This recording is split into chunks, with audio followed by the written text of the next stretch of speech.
In a time of deceit, telling the truth is a revolutionary act. This quote from George Orwell is so appropriate for the elaborate scheme that has been put into place to keep us from understanding or accessing not just information, but truth itself. In this episode of GSR, we dive into the layers of deceit that have been woven in the name of truth. Now, it will likely shock you and disturb you. What is this elaborate scheme, you may ask? Well, if you've gone to college, or even if you haven't, you've probably heard someone say things along these lines. Well, you can always trust information in peer-reviewed journals. You can take that information as gospel truth. It's peer-reviewed. It's been scrutinized. It's gone through a rigorous process of research, the scientific method, and a community of experts has deemed that it is worthy to be published. So you can truly put your trust in this information. Or can you? The fact that peer-reviewed journals are the gold standard of truth in academia and universities is a broadly accepted and understood fact. This is the mantra that is pounded into the heads of students that seek higher education. And not just here in the United States, this is respected the world over. Now, before we go on, it is important to note that there are many incredible researchers and that many peer-reviewed articles are worthy of time and attention. This is by no means stating that we can't derive helpful or even essential types of information from these academic sources. But at the same time, it is important to note that many aspects of this system are beginning to unravel. Because when you look at the way in which peer-reviewed articles are obtained objectively, there are natural biases that arise for the researchers and the groups that publish these articles. So here are a few questions that you could ask from the start. Who would be sponsoring the project? What are the commercial or political ties to the researchers? And what ideological motivations are attached to those that are publishing their research?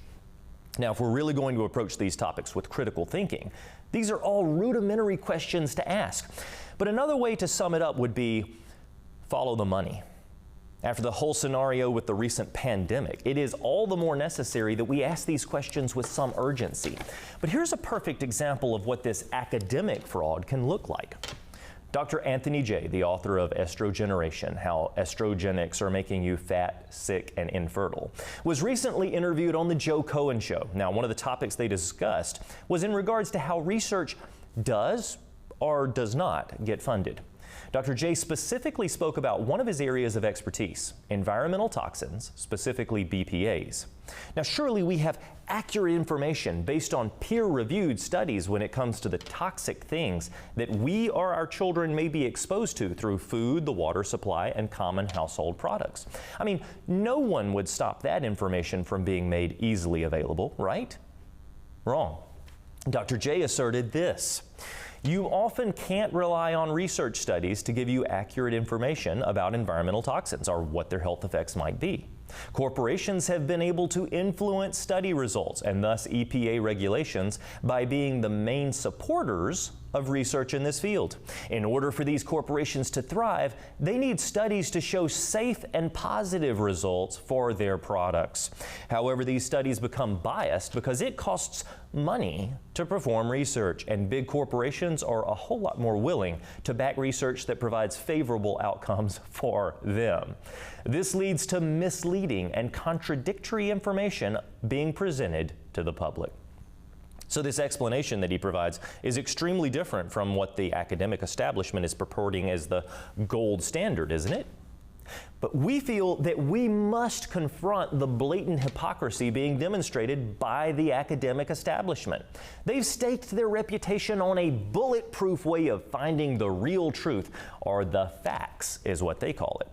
Well, when you begin to pull on this thread, the great unraveling begins. Because if they're lying, or at least purposely holding back specific truths about these types of issues, well, it only begs the question, what else are they lying about? And while I don't want to just focus on the past, this does remind me of the pandemic and a quote from George Orwell. In Orwell's famous book, 1984, he envisioned a time in which telling the truth would be a revolutionary act. Do we now live in the time of which Orwell spoke? I mean, not so long ago, during the pandemic, it seemed that the First Amendment was completely suspended. Speech was censored across many platforms. National figures were silenced. People lost their jobs if they chose to speak up, and those that didn't follow a very particular narrative They were ostracized. But censorship and controls of information have never controlled truth speakers in the past. We have an incredible history of those that have stood up and spoken the truth to power in every generation.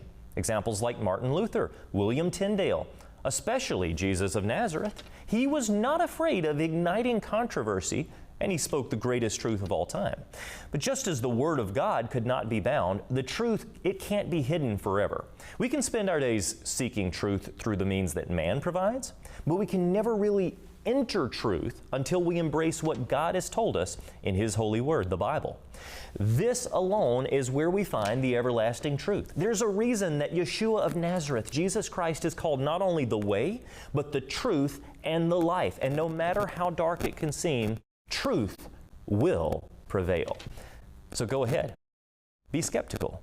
We've seen the bias of the media, we've seen the bias of academia, and we've seen the agenda of the scientists. Let's get back to real science, real knowledge, and real truth.